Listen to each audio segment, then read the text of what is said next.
누가복음 15장 8절부터 10절까지 낭독하겠습니다.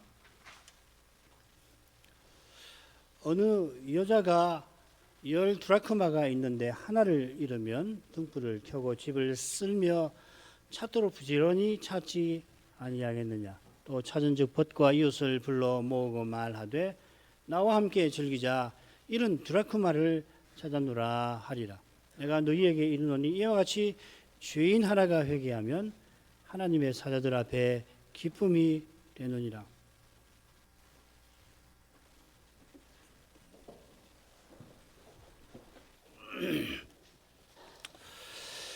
주님께서 14장 마지막에 소금은 좋은 것이나 맛을 잃어버리면 쓸데없다 하시고 들을 수 있는 자는 들을지어다 하셨습니다. 사회의 물은 증발을 시키게 되면 먼저 소금 결정이 생겨서 그 소금 결정을 모으고 나면은 광로석이나 이 칼륨 덩어리 같은데 혹은 석고 같은 성분이 남게 된다고 합니다. 이 광로석 이 표면에 이 소금기가 묻어 있다가 그게 뭐 비가 온달지 녹아 없어지면은 당시 사람들은 이걸 맛 잃은 소금이라 여겼습니다. 맛 잃은 소금은 사람 보기에 소금 같은데 실은 소금이 아닌 겁니다. 맛 잃은 소금은 바리새인이나 그들의 누룩이 퍼진 사람들을 가리키는 듯 합니다. 주님께서 이 말씀을 주님과 함께 예루살렘에 올라가고 계시지만은 주님께 오지는 아니하는 허다한 무리에게 베푸셨습니다. 이 허다한 무리가 예루살렘 도착 직전에 예수님께서 여리고에서 삭개오 집에 들어가실 때 주님을 비방합니다. 거기 모든 사람이 비방하였다고 누가는 적어 놓았습니다. 그들은 주님께서 공생애를 시작하실 때 세리 마태의 집에서 하신 말씀을 여전히 들을 귀가 없습니다. 내가 의인을 부르러 온 것이 아니요 죄인을 불러 회개케 하러 왔노라 하셨습니다. 그런 탓에 주님께서 그들에게 잠시 비유로 해설을 전혀 하시지 않고 비유로만 말씀하시기도 했습니다. 하나님 나라의 비밀을 아는 것이 제자 너희에게는 허락되었으나 다른 사람에게는 비유로 하나니 이는 그들로 보아도 보지 못하고 들어도 깨닫지 못하게 하려 함이라. 그래서 앞서 비유 씨 뿌리는 비유를 8장 10절인데요. 앞에 8장에 보면은 처음에 씨 뿌리는 비유가 나오는데 그 비유를 마치시고는 들을 게 있는 자들은 들을지어다 하셨던 것입니다. 주님과 함께 가고 있는 그러나 주님께 나오지 아니하는 이 허다한 무리 중에 모든 세리와 죄인이 놀랍게도 주님을 듣기 위하여 가까이 나옵니다.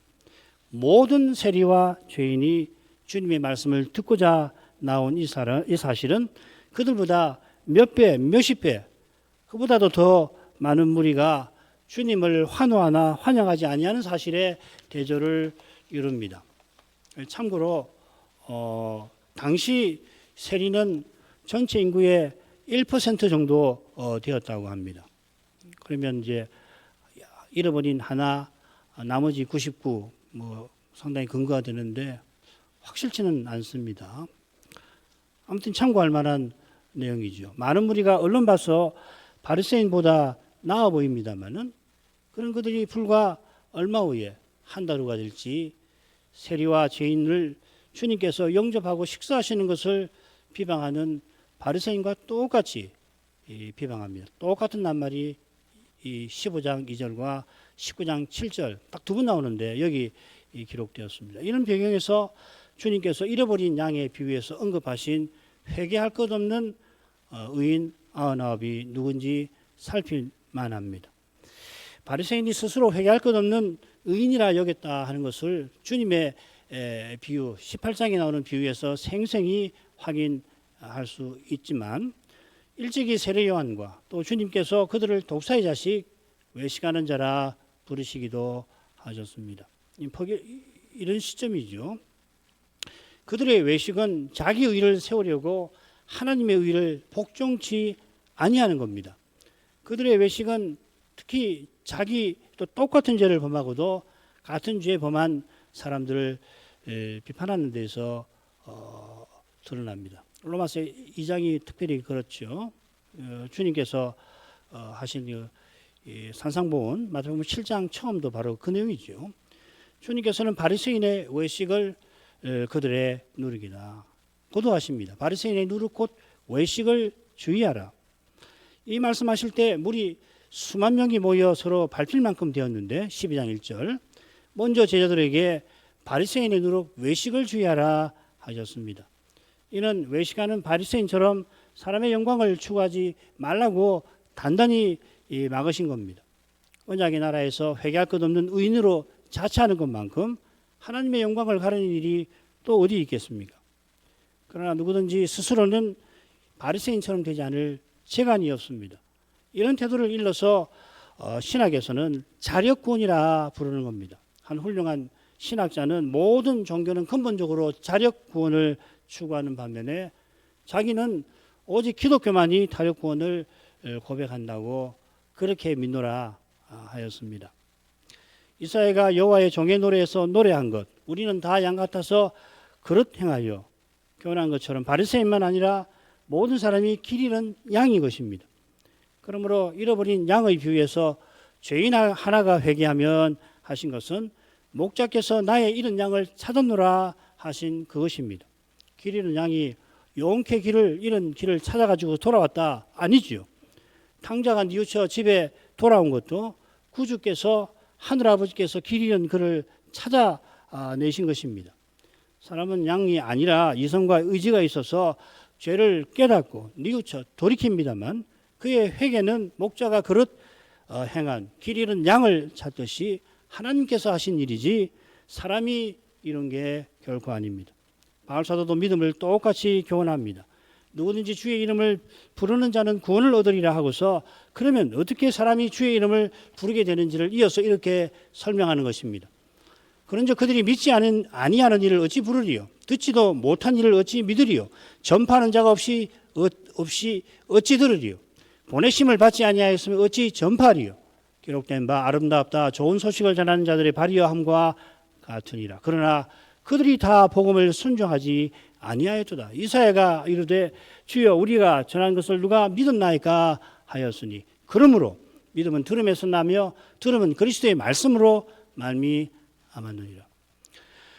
복음 전하는 자를 보내신 이가 복음을 전하게 하시고 전한 복음을 듣게 하시고 들은 자가 믿게 하시는 것입니다. 이것이 미리 정하신 그들을 또한 부르시고 부르신 그들을 또한 의롭다 하시고 의롭다 하신 그들을 또한 영화롭게 하셨느니라 하신 교훈인 것입니다.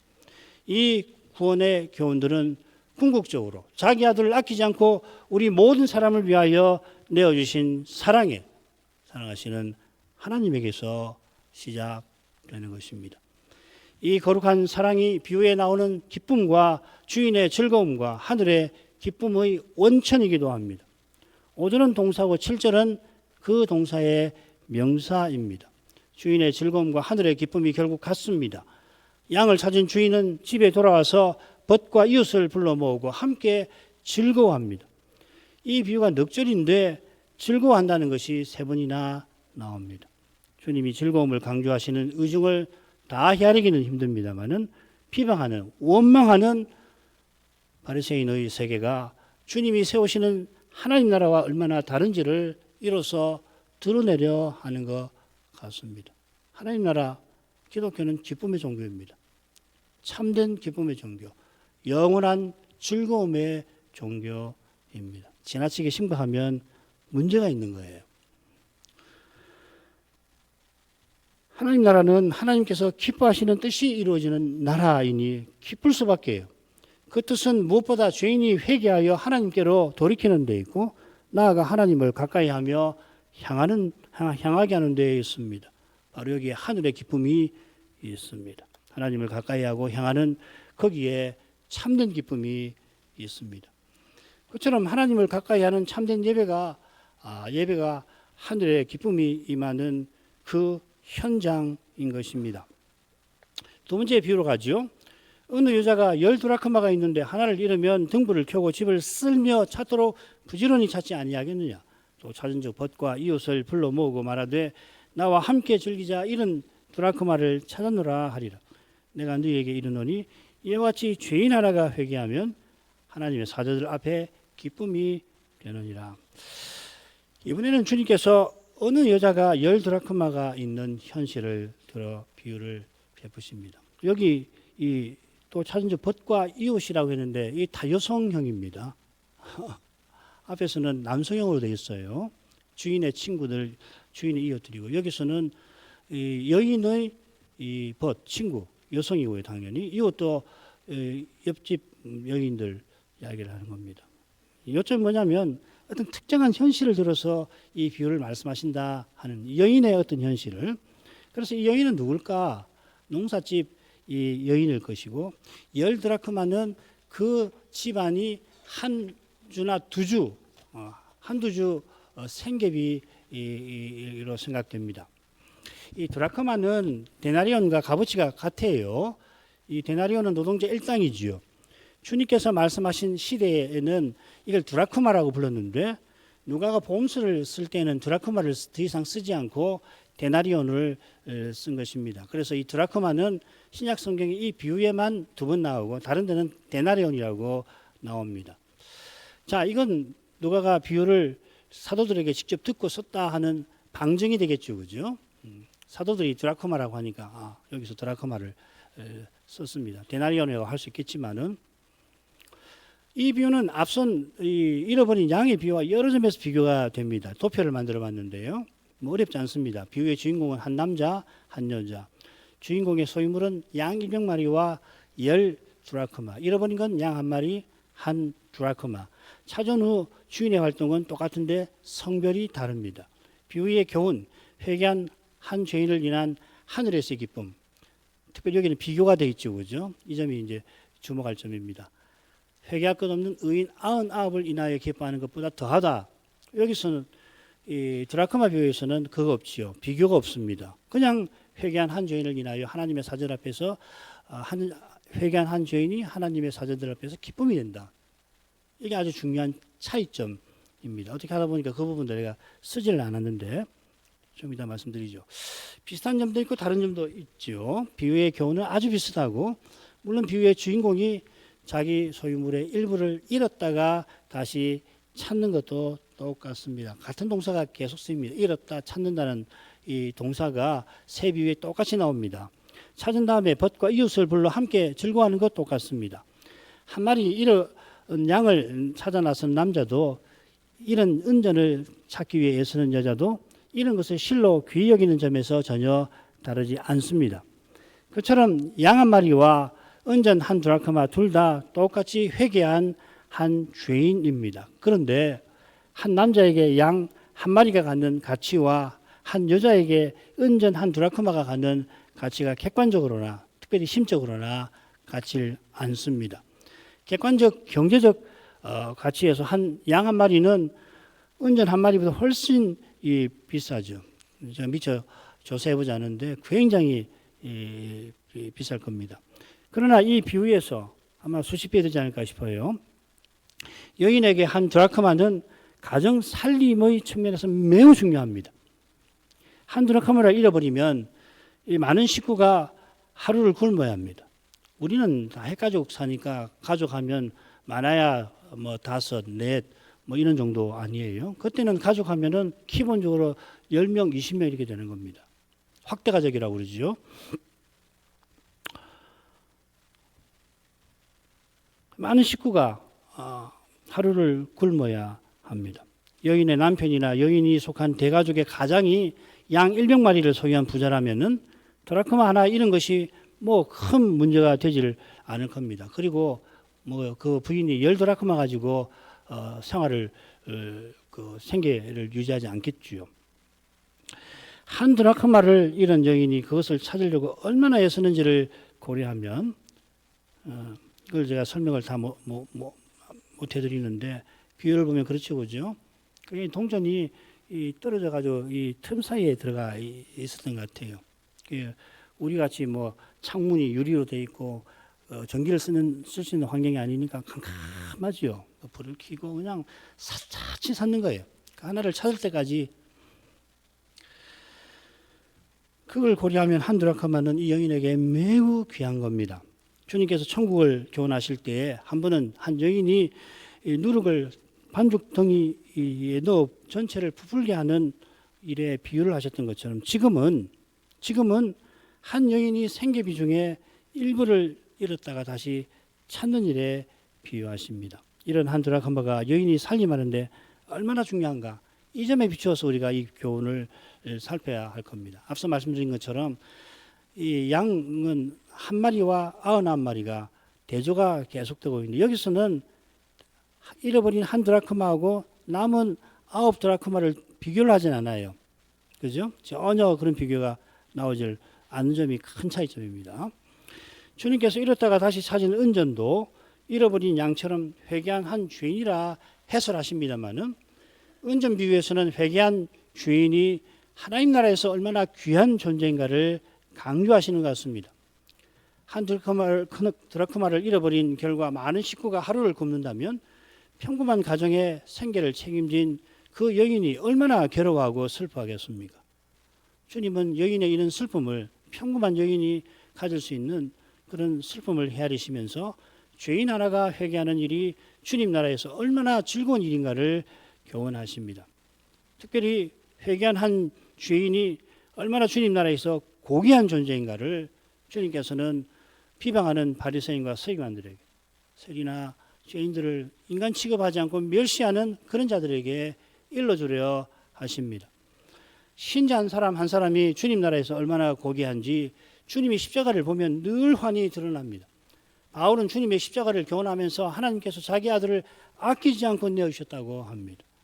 여기 아끼지 아니한다 하는 표현이 누가복음 15장 셋째 비유에서 둘째 아들이 상속받은 그 많은 재산을 허비한 것과 선명한 대조를 이룰 겁니다. 이보다 극단적인 대조는 아마 없을지 모르겠습니다. 하나님이 사람 되셔서 사람이 하나님처럼 되게 하시는 대조만큼 어쩌면 이보다도 더 더한 대조 아닌가 합니다. 하나님이 자기 아들을 아끼지 아니하시는데 이 아들은 하나님이 자기 전부를 기꺼이 주시는 그런 고귀한 존재입니다. 자기 전부를 주시는 아들이면 아버지께서 자기보다 아들을 귀히 여기시는 거 아니고 대체 어떻게 설명하시겠습니까? 신학자들은 이거 설명하기 굉장히 힘들어합니다. 논리적인 방식으로는 이해가 잘 안 되죠. 그런데 말씀을 들을 때 생각해요. 자기 전부를 아들에게 주시는데 그러면 그 아들을 자기보다 귀히 여기시는 거 아니에요?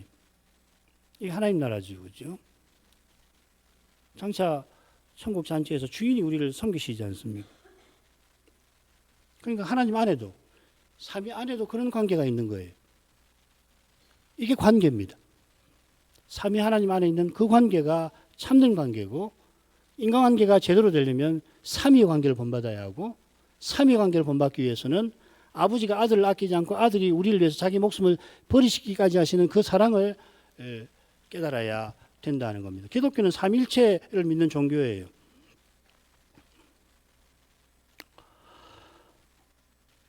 우리나라에서 지금 필명을 여전히 떨치고 있는, 최근에 작고하셨는데 어느 훌륭한 목사님은 팀 켈러지요. 아마 들어서 아실 겁니다. 탕자 비유를 설명하면서, 내 이번 책은 읽지는 않고 듣기만 해서 아마 이 비유를 설명하면서 탕부라고 하는 표현을 썼다고 들었습니다. 이 탕자라고 하는 그 영어 prodigal이라는 말을 아버지께 prodigal father 이런 표현을 썼다고 합니다. 용어가 적절한지는 잠시 미뤄두지요. 그가 전하려고 한 하나님의 사랑은 바울 사도가 교훈한 그것인 줄 믿습니다. 신학자들이 주님의 십자가에 나타난 하나님의 사랑에 관하여 신중한 표현을 쓰는 것에 비하면 사도는 얼마나 과감한 표현을 썼는지 주목할 만하지 않습니까? 감히 사도를 모방해서 함부로 과감한 표현을 구사하지 않도록 우리는 주의해야겠습니다만은, 그 점에 신학자들의 신중한 태도가 옳습니다만은, 사도가 성신의 영감 아래서 쓴 과감한 표현에 담긴 교훈은 우리가 힘써 살피는 게 좋을 것입니다. 자기 아들을 아끼지 않고 우리 모두를 위해서 내어주셨다. 이런 경우는 셋째 비유에 좀 더 살피도록 하십시다. 여기서는 이 놀라운 이 과감한 표현에 담긴 교훈에 비추어서 은전 한 드라크마를 통해서 우리 주님은 우리에게 뭘 가르치려고 하시는가를 생각을 해보겠습니다. 주님이 십자가를 지신 후에 은전 비유를 하셨다면 어떻게 하셨을까? 혼자 상상을 해봤는데 10 드라크마 중에 하나가 아니라 둘 중에 하나를, 어쩌면 하나 있는데 그걸 잃었다가 다시 찾았다 말씀하셨을지도 모르겠다는 생각을 해봤습니다. 셋째 비유에서는 과연 두 아들이 나오죠. 100마리와 한 마리, 100마리 중에 하나, 10 드라크마 중에 하나, 두 아들 중에 하나들 이렇게 나오죠. 아버지가 잃었다가 다시 찾는 이야기를 하십니다. 주님께서 셋째 비유에서 전하려 하신 비유 교훈이 둘째 비유와 조금 다릅니다. 다시 찾은 이 은전이 얼마나 고귀한지를 교훈하시는 겁니다. 이미 여러 번 말씀드린 줄 아는데 교회의 위대한 스승인 어거스틴의 고백이 이 교훈을 살피는데 유익할 겁니다. 그는 하나님께서 이 세상에 마치 나 혼자 있는 것처럼 나를 사랑하신다, 그렇게 고백했습니다. 그의 고백록을 읽으면 이 말이 실감이 돼요. 얼마나 하나님 사랑을 그가 절절하게 맛봤나, 그가 얼마나 방탕한 삶을, 얼마나 방황하고 방탕한 삶을 산 것에 비춰볼 때에 와, 이런 고백을 할 만하겠다. 사실 이 고백은 사도의 교훈에서 나온 겁니다. 사도의 교훈보다 사실 좀 약하지요. 만일 이 세상에 죄인 하나만 있다 하더라도 그 죄인을 구원하시기 위해서 하나님은 자기 아들을 아끼지 아니하셨을 것 같습니다. 이게 누구 말인지 모르겠습니다. 이 제 말인지 제가 책에서 읽은 말인지. 실제와 달리 세상에 죄인 하나만 있다고 가정한 까닭에 감히 인생이 이렇게 하셨을 거다, 저렇게 하셨을 거다 단정할 수 없을 따름입니다. 그처럼 한 드라크마는 고귀합니다. 한 드라크마를 잃으면은 대가족을 잃은 식구들이 적어도 하루를 쫄쫄 굶어야 할 만큼 소중합니다. 한 드라크마의 가치가 주님의 눈에 얼마나 고귀한지를 생각할 때 우리가 늘 염두에 둬야 할 점이 하나 있어요. 주님께서 천국 비유를 베푸시면서 비유를 들어 말씀하신 그 뜻이 미련한 우리 들어 이 진리를, 천상의 진리를 조금이라도 깨우치려 하신 데 있다는 그 점입니다. 이 비유를 베푸시기 얼마 전에 바리새인들이 제자들을 비난한 일이 있는데 제자들이 외출하고 돌아와서 씻지 않으니까 장로의 유전을 범했다 하는 겁니다.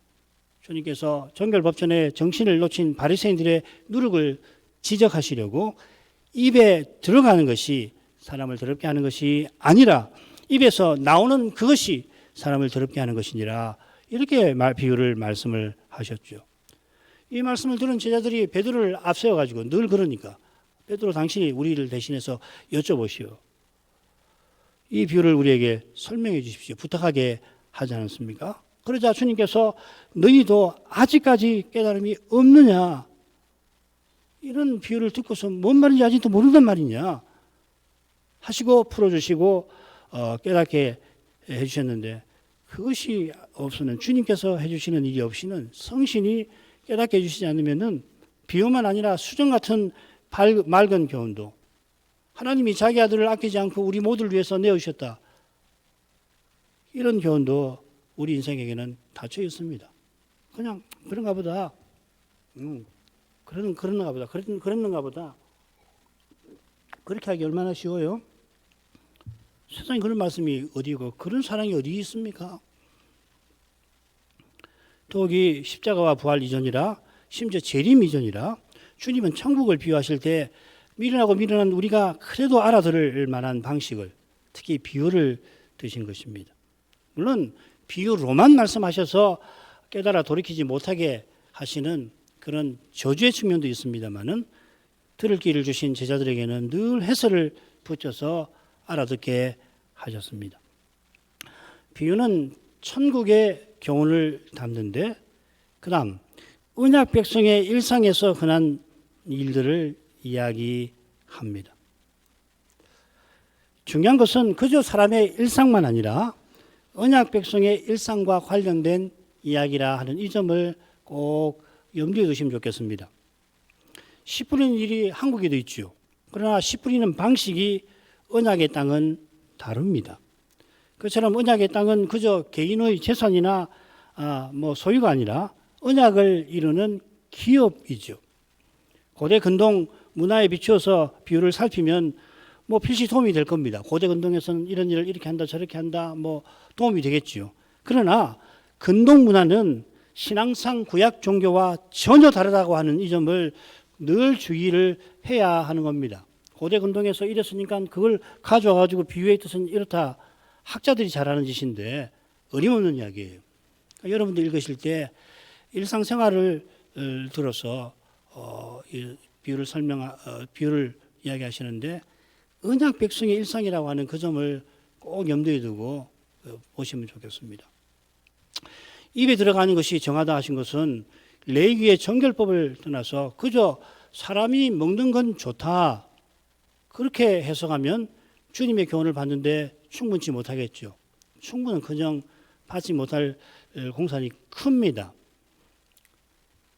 은전 비유에서도 그저 집안 살림을 담당하는 어머니가 식구들 먹일 돈을 잃어버려 애타는 정도로만 생각할 게 아니라 자식은 여호와의 기업이고 태의 열매라든지 내게 줄로 세워준 기업은 아름다운 곳에 있다든지 땅에 있는 성도는 존귀한 자니 나의 모든 즐거움이 저에게 있다. 이런 구약의 가르침에서 제시하는 하나님의 권석의 실로 고귀함에 비추어 생각할 것입니다. 이런 고귀한 교훈을 잘 아는 여인이 자기 때문에 자기 모든 즐거움의 대상인 하나님 백성이 그것도 가장 가까운 이 백성이 굶주리는 것을 얼마나 안타깝게 여기겠습니까? 이상 어머니도 자기는 굶더라도 자식에게는 먹을 것을 주는 법인데 하나님의 집에 사는 어머니는 그런 태도에서 더하면 더하지 덜하지 않을 뿐만 아니라 율법을 통해서 음식의 의미에 관하여 이 세상 사람들이 깨닫지 못하는 교훈을 통하여서 이런 문제를 마땅히 생각하겠습니다. 하나님께서 우리 한 사람 한 사람을 얼마나 고귀하게 여기시는지 우리 주님께서 장차 어린 양의 혼인잔치에서 우리를 어떻게 대해주시는 데서 잘 드러납니다. 그보다 어린 양 혼인잔치의 주인이신데 놀랍게도 주님은 우리를 종인 우리를 섬기십니다. 이것이 이 세상에서는 생각지 못하는 일입니다마는 그보다 더한 일도 우리 주님은 십자가에서 이미 행하셨습니다. 십자가에서 행하신 그 일을 그분은 우리를 섬김이라 하셨습니다.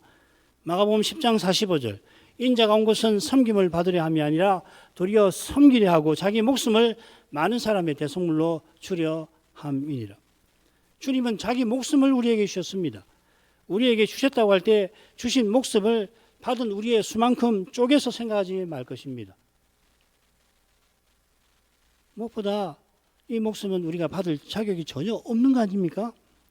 우리가 받을 자격을 만약 내세운다면 그 자격은 우리 목숨을 하나님이 빼앗아 가시는 것에 지나지 않을 겁니다. 우리가 장차 하나님 나라를 상속받을 거라 하셨는데 그 나라를 상속받을 우리가 수천억이 될지 수백억이 될지 뭐 수십만이 될지 가봐야 아는 것입니다만은 아무리 상속받을 우리가 많을지라도 상속받을 그 나라는 우리에게 분에 넘치고 넘칠 것입니다. 그걸 쪼갠단 말이죠. 우리는 이 수학 개념이 있어가지고서 믿는 사람이 수천억이 되면은 그 쪼개면 뭐 얼마 되지 않지 않겠는가? 혹시 이런 생각이 슬그머니 우리 마음에 들어올 때 그 생각을 몰아내어야 합니다.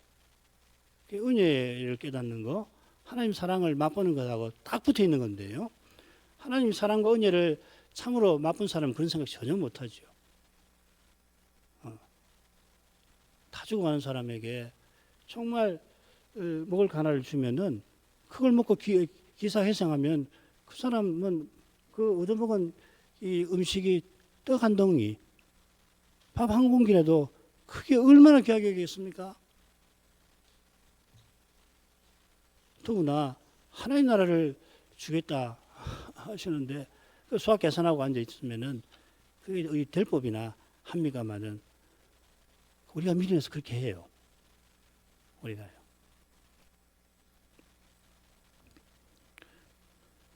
장차 세상이 어떻게 될지 잘 모릅니다만 지금 하늘의 별들을 인구수만큼 나누더라도 한 사람이 차지할 별의 수가 얼마나 많은지 뭐 기억이 안 납니다만은 수천만 개라고 했는지 수천억 개라고 했는지 기억도 잘 안 납니다만은 게다가 그 별 중에는 전체가 다이아몬드로 구성된 그런 별도 있다고 하지 않습니까? 장차 받을 나라는 설마니 지금 하늘의 별들 정도 일리가 없듯이 우리가 상속받을 나라는 영원한 나라여서 우리가 영원히 다 누리지 못할 만큼 고귀할 것입니다. 그런데 여러분, 그보다 더 고귀한 게 있습니다. 그게 바로 하나님의 아들로서 우리가 하나님과 사귐을 갖게 하시는 그 영광이에요. 그 찬란한 영광이 주님의 십자가에서 이미 드러나지 않았습니까? 예수님이 겟세마네에서 왜 그렇게 고통을 맛보셔야 했습니까? 무엇이 예수님을 그 땀이 피덩이가 되도록 그렇게 고통하게 만들었습니까? 바로 여기 있잖아요. 그 영광을 깨닫는 이는 장차 우리 주님이 우리를 섬기실 일에 대해서 과히 놀라지는 않게 될 것입니다. 주님께서 우리 한 사람 한 사람을 섬기실 텐데 우리가 어떻게 주님을 그때 섬기지 않고 대접을 받고 앉아 있겠습니까? 바로 이 사실에서 천국이 밭에 감추인 보화와 같다는 비유의 교훈이 많이 드러납니다. 그 보화의 가치를 아는 이는 자기 모든 소유를 팔아 그 밭을 살 것입니다. 주저없이. 천국의 가치는 바로 그리스도께 있습니다. 아들을 아끼지 아니하신 아버지의 사랑에 있습니다. 이 사랑을 깨닫는 이마다 지금 이곳에서부터 그리스도를 드러내기를 힘쓸 것입니다. 이보다 지금 여기서 고귀한 일이 없습니다. 장초도 마찬가지인데요. 그리스도께서 참된 선이십니다. 지금 이곳에서 우리가 날마다 매 순간 받는 모든 선한 것이 이 그리스도를 드러내는 삶을 살라고 주신 수단들입니다. 그리스도를 드러내는 거기서 선한 것들이 참으로 선한 것들이 됩니다. 그처럼 하나님께서 주신 모든 선한 것으로 하나님과 그리스도를 대적하는 것이야말로 악하고 악한 것입니다. 이 악한 것을 일러 죄라고 부릅니다. 이 죄에 죄되는 것이 그리스도를 민노라하고 그리스도를 배반하고 그리스도를 짓밟는 배도에서 가장 끔찍하고 가장 잔인하고 교묘하게 드러납니다. 이 배도는 자기를 그리스도라고 하면서 그리스도와 가장 정반대되게 자기를 신으로 높이는 적 그리스도에게 가장 심각하게 벌어질 겁니다. 참 그리스도는 지금도 섬기시고 전에도 섬기셨고 앞으로도 섬기실 뿐 아니에요. 적 그리스도는 정반대죠. 이보다 선명한 게 어디 있겠습니까만은 놀랍게도 그때 택하신 백성을 제외하고는 그를 따를 겁니다. 그가 위대하다 하면서. 죄가 그렇게 만드는 거겠죠. 반대로 주님의 교훈대로 자기 목숨까지 미워하고 자기 모든 소유를 버리며 주님을 따르는 이는 스승이신 그리스도를 본받고 드러내는 데서 영원한 가치를 얻습니다. 은전의 가치가 은전 본래적인 것처럼 생각하기 쉽습니다만은 은전의 참된 가치는 여인이 그 은전을 써서 식구를 먹이는 것이 있음을 잊지 말아야 하는 것입니다. 우리의 가치는 우리 자신에게 있지 않습니다. 우리에게는 어떤 선한 것도 우리 것 아닙니다. 받은 거고 여전히 주님의 것이고 주께서 우리를 주님 나라를 위해서 써주시는데 우리의 가치가 있는 것입니다. 우리가 지금 이곳에서 그리스도를 드러내는 이것을 우리 주님이 얼마나 고귀하게 여기실까. 주님의 사랑에 비춰 헤아릴 길이 없습니다. 종종 믿음으로 그리스도를 드러내는 삶이 장차 어떤 의미와 가치를 지닐까 생각을 해보곤 합니다. 그래서 몇 번 말씀을 드린 적도 있어 또 말씀을 드릴까 합니다. 그리스도의 몸과 지체인 우리 자신은 물론이고 우리가 주의 은혜로 그리스도를 드러낸 삶이 장차 이 우주보다도 훨씬 큰 직소 퍼즐 작품을 이룰 것 같습니다. 뭐 직소 잘 아시죠? 아이들 키울 때 직소라고 하는 거 그걸 연결해 가지고서 이 작품을 완성시키는 그 조각 말이에요. 퍼즐 조각 말이에요. 이 작품을 구성하는 직소 조각이 구원받은 사람의 수만큼이 아니라 그들이 믿음으로 그리스도를 드러낸 행위만큼 많을 것 같아요. 처음에는 사람이라고 생각했거든요. 생각해 보니까 그 정도가 아니겠다. 믿음으로 그리스도를 드러낸 그 행위만큼이 될 것 같다. 이 작품은 아들을 아끼지 않고 내어주신 아버지의 사랑을 결국 그려낼 텐데 수많은 직소 조각이 그 사랑의 온갖 내용을 아름답게 표현할 겁니다.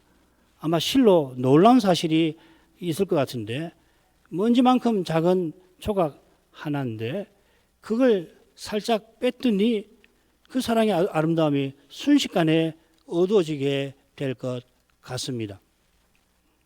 우리 자신도 별다른 가치를 두지 않을 그런 것까지도 내가 뭐 그런 일을 했던가? 뭐 생각도 없는 그런 일들 말이에요. 우리 자신은 그저 죄와 죽음의 현실에서 탄식하며 좌절한 것밖에 생각나지 아니하는 그 순간에도 내가 지금 믿는 사람인가? 내가 대체 뭘 하고 있는가? 이 현실에서 어찌할 바를 몰라서 그저 탄식하며 주를 부르는데 속에서는 네가 믿는 사람 맞죠? 그런 소리가 아울러서 올라오는 그런 순간 말이죠. 그 순간도 주님께서 아버지의 사랑을 드러내시는데 쓰실 것 같아요.